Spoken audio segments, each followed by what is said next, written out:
గత 2 నెలల నుంచి నేను రోజు చాలా మందిని ఫిర్యాదుదారులని కలవడం జరుగుతుంది. రకరకాల పేరుతోని రకరకాల చీటింగ్ అయిన వాళ్ళతోని కేసెస్ ఉంటావు. బట్ కొన్ని కేసెస్ చాలా అంటే చాలా బాధ కలిగిస్తుంది. ఎందుకంటే చాలా మంది అమ్మ నాన్నలు వచ్చి మా పిల్లలు మనకు పట్టించుకుంటలేరు, మా ఆస్తులు రాపించుకొని మనకంతా బయట పంపించారు, లేదంటే ఒక చిన్న ఇల్లులో పెట్టారు, మనకు రోజు కూడా గడపడము చాలా కష్టమవుతుందని చెప్పి వాళ్ళు చెప్పడం జరుగుతుంది. వాళ్ళందరూ కూడా పిల్లల్ని పిలిపించి మీరు కౌన్సిలింగ్ చేయండి సార్, కేసు కట్టండి అని చెప్పి చెప్పడం జరుగుతుంది. మా వంతు మనం కూడా కృషి చేయడం జరుగుతుంది, పిల్లలు పిలవడం జరుగుతుంది. లేదంటే కొంతమంది వచ్చి మనకు ఏదో ఒక మంచి వృద్ధాశ్రమంలో పెట్టండి సార్, మీరు ఒక రెఫరెన్స్ తోని మనకు అక్కడ చేరించండి అని చెప్పి కూడా చెప్పడము చాలా అంటే చాలా బాధ కలిగింది.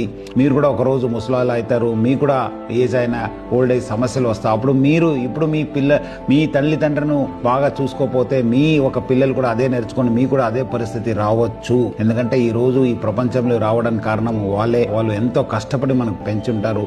మనకు మంచి ఉద్యోగంలో మంచి స్థాయిలో చూడాలనేది వాళ్ళ ఆశే. మనము ఆ స్థాయి చేరిన తర్వాత వాళ్ళని మర్చిపోవడం అనేది చాలా అంటే చాలా మంచి పద్ధతి కాదు, చాలా ఒక హీనమైన చర్య. సో ప్రజలందరూ కూడా కోరుతున్నాను, మీరందరూ కూడా మీ తల్లిదండ్రులను జాగ్రత్తగా చూసుకోండి. అలాంటి కేసు ఉన్నప్పుడు డెఫినెట్లీ మనం కూడా స్ట్రింజెంట్ యాక్షన్ తీసుకుంటాను. వాళ్ళ పిల్లల పైన వాళ్ళకి సంబంధించిన వాళ్ళు ఎక్కడ పని చేస్తాను వాళ్ళు కూడా దృష్టికి తీసుకెళ్లడానికి ప్రయత్నం చేస్తాను. ఎందుకంటే మళ్ళీ వాళ్ళు కూడా తెలియాలి చట్టం తన పని చేయాల్సి వస్తుంది. సో ప్రజలను కూడా అవకాశాన్ని కల్పించొద్దు, అమ్మ నాన్నల్ని బాగా చూసుకోండి అని చెప్పి నేను ప్రజలను కూడా మరీ కోరుతున్నాను.